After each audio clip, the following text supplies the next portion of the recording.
Halo guys, kembali lagi dengan saya Kali Masada dari Akademi Kripto. Kali ini kita akan membahas pengaruh Bitcoin halving terhadap Bitcoin. Tapi sebelum kita membahas mengenai pengaruh halving terhadap Bitcoin, mari kita bedah dulu ya apa definisi dari Bitcoin halving. Jadi Bitcoin halving merupakan suatu event 4 tahunan yang terjadi secara otomatis di algoritma Bitcoin, di mana reward dari para miner Bitcoin itu dipotong setengah atau 50%. Tujuan dari Bitcoin halving sendiri adalah untuk menjaga kelangkaan dari Bitcoin, sehingga diharapkan harganya akan terus mengalami kenaikan. Pada tahun 2009, setiap miner dari Bitcoin di reward 50 Bitcoin setiap 10 menitnya. Namun jumlah tersebut berkurang 50% setiap kali periode halving. Hingga akhirnya pada tahun 2140 sudah tidak ada lagi Bitcoin yang direwardkan kepada para miner. Pasti teman-teman di sini bertanya, lalu para miner ini sudah nggak dapat keuntungan lagi setelah 2140? Ya, mereka tetap bisa memperoleh keuntungan ketika mereka melakukan validasi transaksi di network Bitcoin.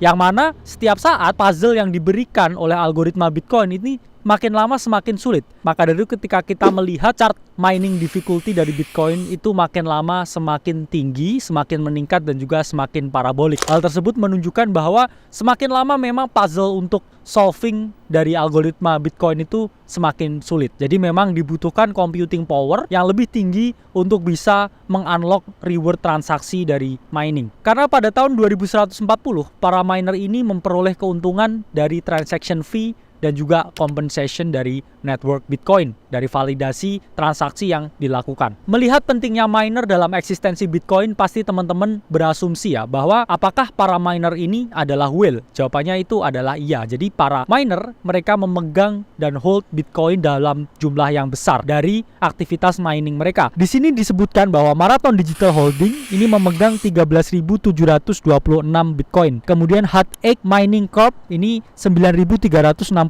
Bitcoin. Kemudian Riot Platforms di sini 7.309 Bitcoin. CleanSpark 2.240 Bitcoin. Hive Digital Technologies 2.032 Bitcoin dan seterusnya. Jadi para miner ini memegang Bitcoin dalam jumlah yang banyak, sehingga ketika teman-teman ingin berinvestasi pada Bitcoin, ada langkah yang lebih bijak, yaitu teman-teman melihat aktivitas dari para miner ini. Jelas ya, kita perhatikan karena mereka quotes on quotes ya pegang Bitcoin dalam jumlah yang besar, sehingga ketika mereka melakukan penjualan, harga dari Bitcoin bisa dipastikan mengalami penurunan yang signifikan. Dan ada indikator tertentu ya yang menunjukkan bahwa ketika miner ini sudah memasukkan barang ke exchange, itu tandanya mereka akan melakukan penjualan. Indikator tersebut adalah miner to exchange flow. Melihat pentingnya aktivitas dari para miner ini, maka dari itu teman-teman tetap harus memperhatikan satu indikator, yaitu miner to exchange flow, yang menunjukkan seberapa banyak para miner ini sudah mengirimkan Bitcoin mereka ke exchange.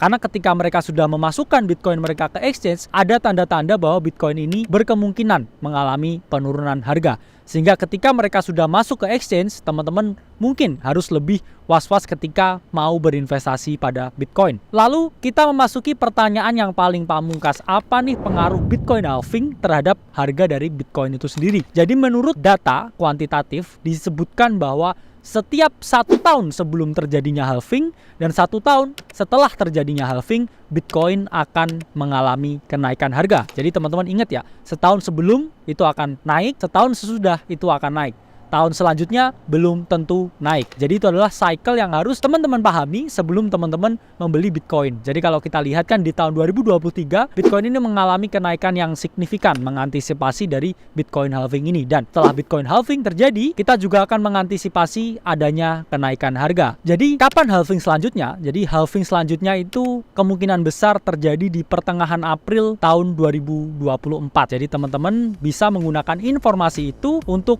pengambilan keputusan investasi. Tapi balik lagi teman-teman harus do your own research dan juga berinvestasi pada uang yang dingin. Saya Kali Masada dari Akademi Kripto. Sampai berjumpa di video selanjutnya.